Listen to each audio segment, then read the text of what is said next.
오늘 말씀은 제가 늘푸른 대학에서 한 2주 정도 연속으로 전했던 말씀인데 늘푸른 대학 어르신들만 전하려다가 은혜는 또 함께 같이 나누면 좋을 것 같아서 오늘 송구영 신예배 때 함께 나누고 싶어서 오늘 이 말씀을 선택을 했습니다. 예수 그리스도를 믿음으로 말미암아서 제일 먼저 주어지는 축복은 하나님과 화평을 누리는 것입니다. 하나님과의 관계에서의 화평, 평강, 샬롬을 누리게 된다는 것, 이게 예수 믿고 나서 가장 큰 복 중에 하나이고 우선적인 복입니다. 하나님과의 평화인 것이죠. 하나님에 대해서 두렵고 무섭고 하는 감정이 아니라 하나님과 평강을 누리는 것입니다. 이 하나님과의 샬롬이 중요한 이유는 하나님과의 샬롬은 나 자신과의 샬롬, 또 이웃과의 관계와의 샬롬, 공동체와의 샬롬으로 이렇게 흘러가기 때문에 그렇습니다. 그래서 하나님께서 주신 은혜는 항상 머물러 있는 것이 아니라 이렇게 흘러가고 확장되고 퍼지는 그런 현상이 있습니다.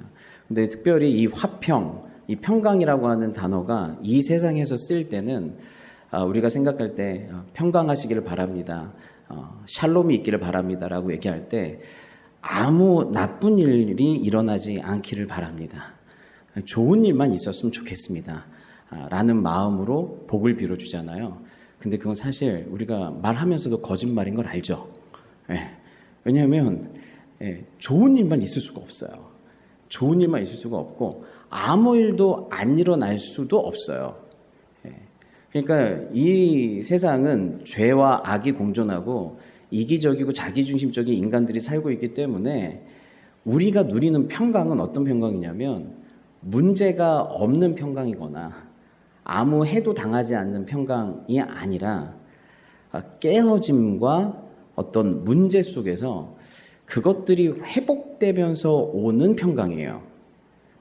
그러니까 우리에게 하나님께서 평강을 주신다고 하는 건 그 안에는 분명히 깨어짐도 있고 상함도 있겠지만 하나님께서 그것들을 회복하심으로 말미암아서 주어지는 평강과 기쁨, 이것이 샬롬인 줄 믿습니다. 그래서 문제가 없는 게 아니라 하나님께서 주시는 회복이 있는 사람, 치유가 있는 사람. 그래서 우리가 서로가 서로에게 샬롬을 얘기할 때는 하나님께서 우리 삶에 여러 가지 문제가 있겠지만 올 한 해 동안에 여러분이 치유와 회복을 경험하는 한 해가 되기를 바랍니다. 나 자신과의 관계에서도, 가족과의 관계에서도, 친구와의 관계에서도, 하나님과의 관계에서도 샬롬, 회복의 평강이 임하기를 바랍니다. 이것이 우리가 비는 샬롬인 줄 믿습니다. 그렇게 예수님 안에서 하나님과 샬롬을 누리는 사람들이 가지고 있는 두 번째 특징이 뭐냐면 2절인데요. 또한 그로 말미암아 우리가 믿음으로 서 있는 이 은혜의 들어감을 얻었으며 하나님의 영광을 바라고 즐거워하느니라, 이렇게 되어 있어요. 그로 말미암아 믿음으로 서 있는 이 은혜의 들어감을 얻었다. 예수 그리스도를 믿음으로 말미암아서 은혜를 받았다. 은혜가 주어졌다가 아니라 은혜 속으로 들어갔다는 거예요. 은혜 안으로 들어갔다는 거예요. 이게 무슨 뜻이냐면 이제 여러분은 순간순간마다 어떤 특별한 은혜를 구해야 되는 게 아니라 예수 그리스도를 믿고 나서 이제 여러분은 어디에 들어가 있는 거냐면 은혜 안에 들어가 있는 거예요. 은혜 속에 들어가 있는 거예요. 그런데 우리가 은혜를 지금 많이 경험하지 못하는 건 그 은혜를 여러분이 충분히 누리고 있지를 못하는 거예요. 그러니까 주님, 이미 예수님 안에서 우리에게 주어진 은혜를 누리기를 원합니다. 내 삶 가운데 작동되기를 원합니다. 그러니까 우리가 다 은혜 안에 있는데 어떤 차이가 있는 거예요? 어떤 사람은 그 은혜를 풍성히 누리고 어떤 사람은 그 은혜가 마치 없는 것처럼 목말라 하고 어떤 사람은 그 은혜의 10%도 못 누리는, 마치 우리 있는 뇌의 10%도 못 쓴다라는 것처럼 하나님께서 주신 하늘의 풍성한 은혜가 있는데 그 풍성한 은혜가 사실은 믿음의 분량에 따라, 말씀의 분량에 따라, 하나님을 아는 것에 따라 누림의 정도가 다르거든요. 성령의 역사에 따라. 그러니까 우리는 어떤 특별한 다른 은혜를 더 달라고 얘기하는 것이 아니라 이미 주신 은혜를 주님 풍성히 누리게 되기를 원합니다. 라고 기도를 해야 돼요. 왜냐하면 은혜 속에 들어가 있기 때문에 그래요. 은혜 속에 들어갔다. 예. 그래서 저희가 그러면 우리는 무엇을 보면서 은혜 가운데 있는지를 알 것인가 라고 보면 이 은혜라는 단어가 카리스나라는 단어를 쓰거든요. 헬라어로. 근데 이 카리스라는 단어가 여러 문맥과 여러 상황 속에서 때로는 사랑으로, 때로는 기쁨으로, 때로는 마음으로 이렇게 다양한 형태의 단어로 쓰여요. 그것은 이 은혜라는 단어가 여러 가지 형태의 면모를 보여주고 있다라는 것을 알려주는 거거든요. 그래서 이 은혜가 어떠한 단어의 형태로 쓰이는지, 어떠한 형태로서 나타나는지를 확인해 보면 우리가 은혜 속에 있구나라는 걸 알 수 있어요. 근데 첫 번째로 여러분이 은혜 속에 있다면 하나님의 말씀에 목마르게 되고요. 하나님의 말씀 앞에서 어떤 반응을 하기 시작해요. 그게 내가 은혜 속에 있다라고 하는 가장 중요한 증거 중에 하나예요. 그러니까 하나님의 말씀을 은혜롭게 받아들이기 시작해요. 그리고 하나님의 말씀에서 어떤 은혜를 경험해요. 그게 굉장히 중요한 것이죠. 그래서 예수님께서 공생애를 처음 시작하실 때 저희 나사렛 회당에 들어가셔서 이사야서 61장을 읽으시거든요. 이사야서 61장이 예수님의 무슨 사명선언서 같은 거예요. 나는 이거 하러 왔다 이거거든요. 그걸 딱 읽으시고 그 다음에 책 딱 덮으시고 예수님의 공생애 사역을 쫙 시작하세요. 그러니까 이 첫 번째 선포된 말씀이 굉장히 중요한데 누가복음 4장 17절 보면 선지자 이사의 글을 드리거늘 책을 펴서 이렇게 기록된 데를 찾으시니 곧 주의 성령이 내게 임하셨으니 이는 가난한 자에게 복음을 전하게 하시려고 내게 기름을 부으시고 나를 보내사 포로된 자에게 자유를 눈먼 자에게 다시 보게 함을 전파하며 눌린 자를 자유롭게 하고 주의 은혜의 해를 전파하게 하려 하심이라 하였더니 정말 우리 예수님이 여러분에게 자유를 주셨으면 좋겠어요. 눈먼 우리에게 눈뜨게 해주셨으면 좋겠어요. 우리의 모든 눌림, 죄와 왁과 죽음과 삶의 모든 눌림에서 오직 예수님께서 여러분을 자유케 해주시는 경험을 하시길 바랍니다. 예, 그래서 주의 은혜의 해를 전파하게 하려 하심이라. 예수 그리스도를 믿음으로 이제 너희는 은혜 가운데 있다라는 거예요. 책을 덮어 그 맡은 자에게 주시고 앉으시니 회당에 있는 자들이 다 주목하여 보더라. 이에 예수께서 그들에게 말씀하시되 이 글이 오늘 너희 귀에 응하였느니라 하시니 그들이 다 그를 증언하고 그 입으로 나오는 바 은혜로운 말을 놀랍게 여겨 이르되 이 사람이 요셉의 아들이 아니냐. 지금 이 말씀을 어디서 한 거예요? 자기 고향에서 한 거예요. 자기 고향. 예수님이 어렸을 때부터 커왔던 과정을 다 아는 어른들도 있고 친구들도 있고 동생들도 있는 그 고향에서 갑자기 조용했던 나사렛의 마리아의 아들 예수가 갑자기 자기 스스로를 메시아로 선포하고 있는 거예요. 그래서 다들 놀래죠. 다들 놀래면서 이 예수님의 말을 어떻게 받았대요? 은혜로운 말로 받았대요. 감동받은 거예요. 예수님의 말이 권위 있었던 거예요. 그 말이 뭔가 터치를 일으켰던 거예요. 그래서 여기만 봤을 때는 이 말씀을 은혜롭게 정말 잘 받은 것 같았는데 이분들이 말씀을 은혜롭게 받고 나서 우리가 알 수 있는 것은 그 순간에는 은혜로 받았지만 은혜 속으로는 들어가지 못했어요. 순간적으로 그 말이 은혜롭게는 들렸는데 그 말씀이 그 은혜 속으로는 들어가지 못했어요. 왜냐하면 이들이 무엇을 요구했냐면 와, 말씀 잘하시네요. 말씀 은혜롭게 하시네요. 정말 메시아라고 하면 그렇게까지 얘기하신다면 메시아 같은데 정말 메시아라고 하면 저희에게 기적을 일으켜주세요. 가장 가까운 나사렛 이 고향에서부터 기적을 일으켜서 자기 스스로가 메시아임을 증명해 주세요. 그러니까 이들은 하나님의 말씀을 듣고 뭘 구한 거예요?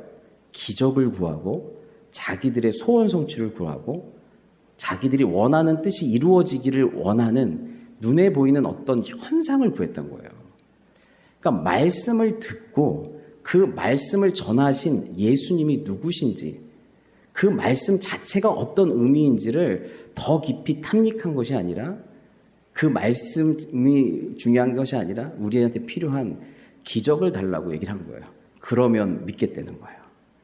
그러면 믿고 따르겠다라고 얘기를 한 것이죠. 성경은 이것을 하나님을 시험하는 것이다라고 얘기를 해요. 하나님, 정말 하나님이시라면 제가 원하는 것 이루어줘 보세요. 제가 내 눈에 보이는 문제 해결해 줘 보세요. 제가 원하는 그것 이루어줘 보세요. 그러면 제가 믿고 따를게요. 라고, 정말 하나님이시라면 한번 해보세요. 라고 얘기하는 거예요. 그러니까 하나님께 우리가 시험 문제를 드리는 거예요. 그래서 그 시험 문제를 이루시고 맞추시면 하나님 정말 그런 분이시군요. 라고 인정해 드리겠다는 것이죠. 그렇지만 실제로는 그렇지가 않는 것이죠. 그러면서 예수님께서 이 말씀을 하시면서 그 뒤에 어떤 말씀을 하시냐면, 하나님의 은혜가 교만한 이스라엘이 아니라 이방 지역의 사렙다 과부에게 임했고 이방인 장군 나아만에게 임했다라고 얘기를 하세요. 그러니까 가장 가까운 고향 그리고 선택받은 민족에게 하나님의 은혜가 임한 게 아니라 멀리 있던, 그리고 너희들이 이렇게 인간 취급하지 않았던 이방인의 사렙다 과부와 나아만 장군에게 임했다라고 그래요. 근데 그 얘기를 듣고 이 사람들이 그 은혜가 다 사라져 버렸어요. 그러더니 갑자기 그 말씀이 그들의 자존심을 건들고 그들의 마음을 상하게 하고 기분 나쁘게 하고 그들의 특권 의식을 건드니까 그 말씀이신 예수님을 밀쳐서 떨어뜨리려고 한 거예요. 그래서 누가복음 4장 28절 29절에 보면 회당에 있는 자들이 이것을 듣고 다 크게 화가 나서 일어나 동네 밖으로 쫓아내어 그 동네가 건설된 산 낭떠러지까지 끌고 가서 밀쳐 떨어뜨리고자 하되, 내가 너희에게 좋은 것 주러 왔어 라고 얘기할 때는 은혜롭게 말씀을 받았는데, 이 말씀이 우리의 실체를 드러내고 우리의 죄인됨을 드러내고 우리의 특권 의식을 박살내고 우리의 마음을 찌르니까 어떻게 해요? 밀쳐 떨어뜨리려고 하는 거예요. 받아들이려고 하지를 않는 것이죠. 여러분, 그렇다고 하면 우리가 은혜 안에 있다라고 하는 건 하나님의 말씀을 어떻게 받는 거예요? 은혜로운, 내가 듣기 좋은 말만 받아들이는 것이 아니라 그 말씀이 비록 나의 실체를 들추고 나의 패부를 드러내고 나를 아프게 하고 나의 자존심을 상하게 할지라도 그것이 하나님의 말씀이라면 기꺼이 받아들이고 소화시키는 것, 그것이 사실 진짜 은혜 받은 자들이 말씀을 대하는 방식인 줄 믿습니다. 그래서 여러분들이 진짜 하나님의 말씀을 은혜롭게 받는다고 할 때는 그 말씀이 나를 찌르고 아프게 하고 할 때에 또 그 말씀을 받게 되는 것이에요. 그러면서 여러분, 사르밧 가부의 예를 드신 이유가 있어요. 왜냐하면 엘리야와 엘리사 선지자가, 사르밧 가부는 이제 엘리야 선지자와 관련된 건데, 엘리야 선지자 시대 때 3년 6개월 동안 비가 안 내렸어요. 근데 사르밧 지역에 한 과부를 찾아가요, 엘리야가.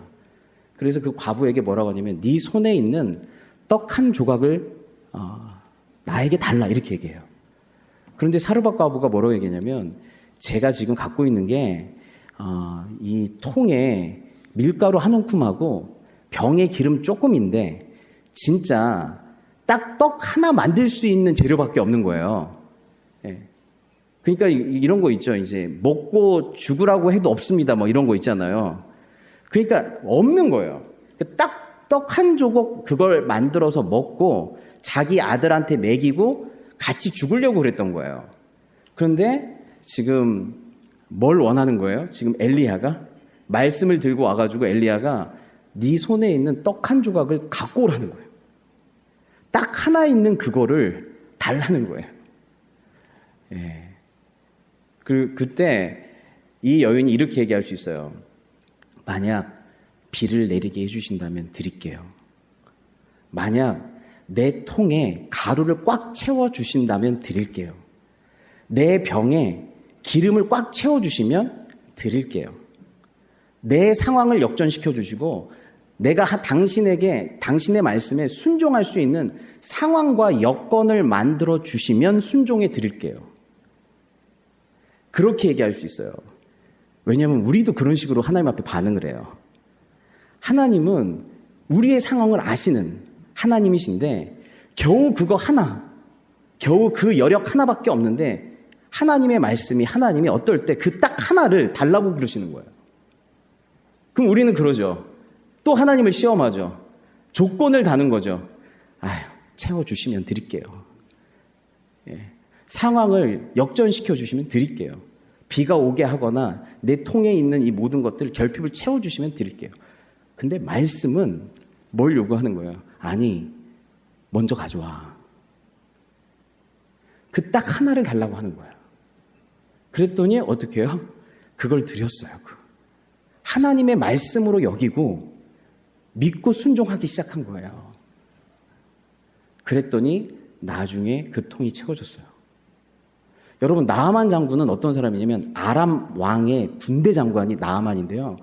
모든 게 다 있는데 이 나아만 장군은 이 문둥병에 걸렸어요. 나병에 걸렸어요. 나병에 걸렸는데 엘리사 선지자가 아주 용하다는 소식을 듣고 엘리사 선지자를 향해 가는데 어떻게 가냐면요.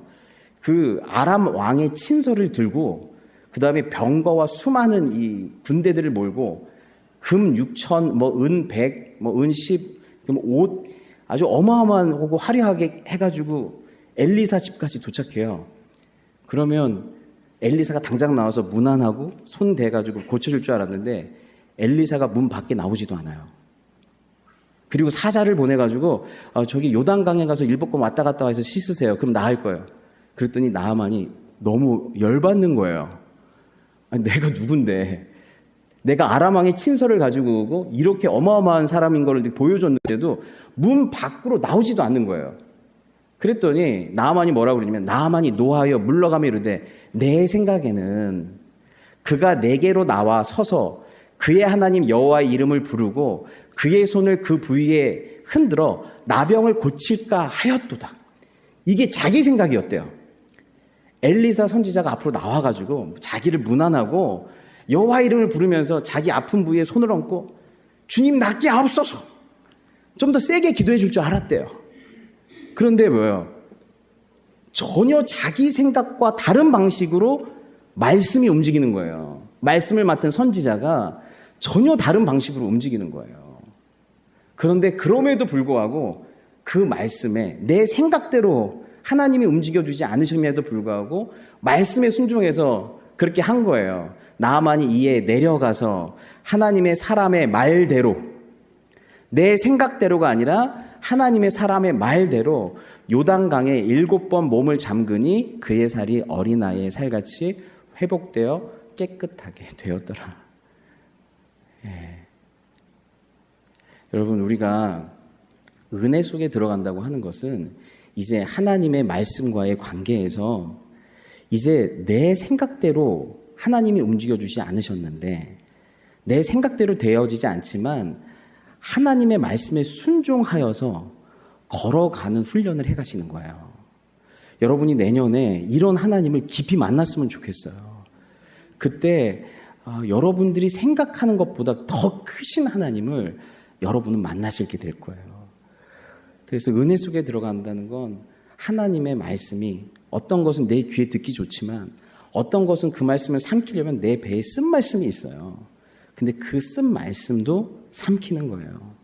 상황과 환경이 좋으면 순종하는 게 아니라 상황과 환경이 도저히 순종할 수 없는 상황에서 하나님께 자기의 삶을 드리는 그게 하나님의 말씀이고 진리이기 때문에 하나님의 말씀에 따라 내 삶을 드리는 훈련들을 해보셔야 돼요. 한 걸음 더 깊은 곳으로 나가셔야 돼요. 그리고 내 생각대로 하나님이 움직여주지 않을 때 하나님을 기대하셔야 돼요. 하나님의 말씀대로 여러분께서 가셔야 돼요. 그래서 내년 한 해 동안에 저희 교회 표어 중에 내년이 예배 공동체예요. 아름답고 행복하고 꿈꾸는. 네. 여러분들이 아멘을 적게 하면 얘가 뭐라고 하거든요. 자꾸 저한테 말을 걸어요. 그래서, 예. 그래서 기독교의 예배의 가장 핵심 중에 하나는 하나님의 말씀이거든요. 내가 하나님 말씀 앞에서 어떻게 서 있는가. 하나님 말씀 앞에서 내가 조건부로 서 있는가. 어떤 것만 취사 선택하고 있는 건 아닌가. 내 생각대로 말씀을 편집하고 있는 것은 아닌가. 그게 아니라 순수하게 말씀에 순종함에 따라가는 저와 여러분 되시길 바랍니다. 예. 두 번째로는 이 은혜라는 단어가요. 예수는 지혜와 키가 자라가며 하나님과 사람에게 더욱 사랑스러워 가시더라 해서 이 사랑이라는 단어가 은혜라는 단어, 카리스라는 단어랑 똑같은 단어예요. 은혜 속에서 자라가신 거예요. 그러니까 뭐냐면 은혜는 사랑스러움과 관련이 있다는 거예요. 하나님의 은혜를 받게 되면 우리가 사랑스러워져 가게 돼요. 왜냐하면 하나님의 은혜 속에는 하나님의 사랑이 있거든요. 하나님의 사랑을 받고 누리는 것이 정말 가장 큰 은혜예요. 그러니까 하나님을 머리로 아는 것이 아니라 하나님을 경험하는 거 있죠. 그 인격적인 하나님, 특별히 그 만왕의 왕 되신 하나님이 나의 아버지가 되시고 우리 예수님이 내 신부가 되시고 성령께서 나와 교제하시는 그 하나님, 그 사랑의 하나님을 경험하는 것. 이게 뭐예요? 이게 은혜 가운데 있다는 뜻 중에 하나예요. 그래서 여러분들이 그 사랑의 하나님께 사랑을 받으면 여러분이 사랑스러워져 가요. 하나님의 눈으로 나를 보기 시작하는 거예요. 예. 그렇게 내가 사랑스러워 가면 나도 누군가의 사랑의 통로가 되고 사랑의 눈빛으로 누군가를 바라보게 되는 것이죠. 17세기에 토마스 굿윈이라고 하는 청교도 신학자가 있는데 이분이 하루는 길거리를 지나가는데 길거리에서 어떤 아버지가 어떤 아들을 갑자기 걷다가 갑자기 아들을 바라보더니 아들을 꼭 안아주는 거예요. 그러더니 막 뽀뽀를 하고 다시 또 걸어가는 거예요. 근데 그것을 딱 보는데 그런 마음이 드는 거예요. 포옹을 하고 뽀뽀를 하기 전과 후에 특별히 아들과 아버지의 관계가 신분적으로나 법적으로 크게 달라진 건 없어요. 똑같이 아들이에요. 뽀뽀를 해주든 안 해주든. 그래서 여러분 어떻게 살면서 부모님한테 사랑한다는 얘기 많이 듣고 잘하셨죠? 길거리 가다가 갑자기 뽀뽀하고 막 자다가 뽀뽀하고 막 진짜 넌 내 새끼라 너무 귀하다. 잘 때 막 갑자기 막 누가 눈을 기고 뭐 이런 거 모르고 그죠? 예. 그래서, 예. 아무튼 이놈의 새끼라는 말보다 내 사랑하는 아들아 이런 거 더 많이 들으셨죠 다? 그렇죠? 예. 다들 얼굴이 시큰둥해요 보니까. 그래서 보니까 예. 근데 한 가지 차이는 뭐냐면 그러니까 사랑한다는 말을 했든 안 했든 안아줬든 안 안아줬든 신분적으로나 법적으로 그냥 아들이고 아버지예요. 근데 뭐가 다른 거예요? 뽀뽀해주고 안아준 건 그 전과 후가. 그 아이는 그 순간에 뭘 누리는 거예요? 아버지의 사랑을 느끼는 거예요. 아들됨을 경험한 거예요. 그 친밀한 사랑을 경험하고 아들됨을 누리는 거예요. 이런 거거든요. 우리가 주님 앞에 나아갈 때 주님을 머리로 알고 이런 것도 너무 중요한데 정말 중요한 거는 주님의 사랑을 경험하는 거예요. 주님의 사랑을 아는 거예요. 여러분이 기도 가운데 여러분의 삶 가운데 그 주님의 사랑을 여러분들이 경험했으면 좋겠어요. 왜냐하면 주님은 표현하시는 분이거든요. 스바냐서에 보면 우리 다 같이 읽어볼까요? 시작. 너의 하나님 여호와가 너희 가운데에 계시니 그는 구원을 베푸실 전능자이시라. 그가 너로 말미암아 기쁨을 이기지 못하시며 너를 잠잠히 사랑하시며 너로 말미암아 즐거이 부르며 기뻐하시리라 하리라. 와, 구원을 베푸신 전능자신데 너로 말미암아 기쁨을 이기지 못하시며. 와, 하나님이 나로 말미암아 기쁨을 이기지 못하신다. 이거는 표현하지 않을 수 없다라는 뜻이거든요. 하나님 표현하는 거예요. 그 사랑을 잠잠히 사랑하시며. 이 표현하는 사랑도 있는데 또 어떤 사랑도 있어요? 잠잠히 사랑하는 사랑도 있어요. 그리고 너로 말미암아 즐거이 부르며 기뻐하시리라. 우리를 향해 노래를 부르시면서 기뻐하신대요. 노래로 사랑을 표현하시고 우리를 향해 씨를 쓰시고 어떨 때는 아무 말 없이 사랑하시고 또 어떨 때는 말과 어떤 행동으로 하나님께서 사랑을 표현하시는 사랑하시는 거예요. 근데 저는 여기서 제일 감동적인 게 잠잠히 사랑하신 사랑이에요. 이건 뭐냐면 그 존재 자체를 사랑할 때 잠잠히 사랑하는 거예요. 그 존재 자체를. 그리고 그 존재가 그 존재에 합당하지 못하게 행동하고 했을 때에도 여전히 그 존재로서 바라보고 사랑할 때. 그래서 이 잠잠한 사랑에는 인내가 있고 기다림이 있고 참아줌이 있어요. 내가 하나님의 자녀임에도 불구하고 하나님을 의심하고 하나님의 자녀임에도 불구하고 하나님께 가까이 가지 않고 하나님의 자녀임에도 불구하고 여전히 상처를 끌어안고 있고 용서받았음에도 불구하고 죄책감을 끌어안고 있고 은혜를 줬음에도 불구하고 알지도 못하고 이럴 때 주님께서 어떻게 하냐면요. 여전히 그 존재를 바라보면서 잠잠히 사랑하시는 거예요. 잠잠히 사랑하시는 거예요. 저는 늘 푸른 어르신들을 볼 때 가끔 이 잠잠히 사랑하신다라고 하는 사랑을 느낄 때가 있거든요. 그래서 어르신들이 다 살아봤기 때문에 우리가 훤히 보이죠. 우리 동기도 보이고 우리가 지금 뭐가 잘못하고 있고 실수하는 것도 보이는데 허허 하면서 그냥 웃어주시면서 잠잠히 바라봐 주시죠. 그러면서 이런 얘기를 하실 때가 있어요. 그런데 다 겪어봐야 돼. 실수해봐야 돼. 실패해봐야 돼. 하면서 이렇게 저렇게 넘어져 봐야 돼. 그런데 그게 다 과정이야. 과정이야. 과정 없이 성숙할 수 없다는 거예요. 과정 없이 성숙할 수가 없다는 거예요. 그래서 저도 이런 잠잠한 사랑으로 여러분 우리 젊은 친구들이 많은데요. 우리가 아무리 나는 괜찮은 사람이다라고 하는 어떤 자존감을 여러분 통장을 보거나 여러분 대학을 보거나 아니면 여러분 여자친구가 얼마나 이쁜가를 보거나 막 이런 걸로 내가 자존감을 아무리 세우려고 해도요. 내 자존감을 무너뜨리는 일이 너무너무 많아요. 내가 무가치한 존재라고 느껴지는 일들이 너무너무 많아요. 그런데 우리의 자존감을 누가 어떨 때 이게 세워지냐면요. 누군가 우리를 잠잠히 사랑해주는 사람이 있을 때예요. 그럼에도 불구하고 너는 여전히 하나님의 자녀고 내 아들이고 내 딸이고 귀한 존재고 그런 모든 과정을 통해서 하나님께서 너를 협력하여 선을 이루실 것이라고 하는 그 믿음을 가지고 변함없는 사랑과 소망을 가지고 누군가가 잠잠히 사랑해주는 그러한 사람이 있다면요. 그게 여러분들을 버티게 해준 줄 믿습니다.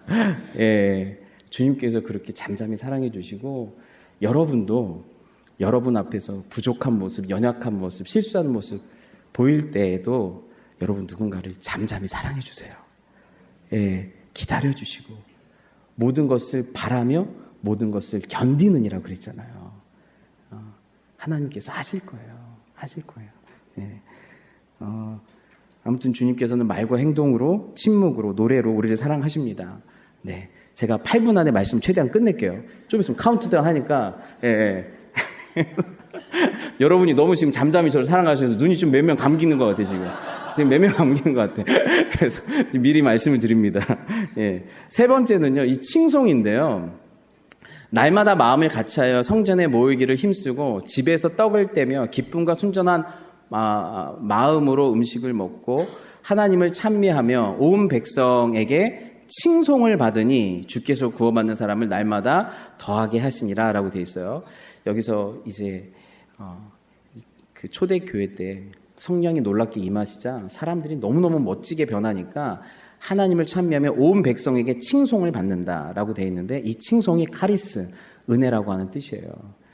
이 칭송이라고 하는 건 결국 세워주는 것, 격려하는 것이거든요.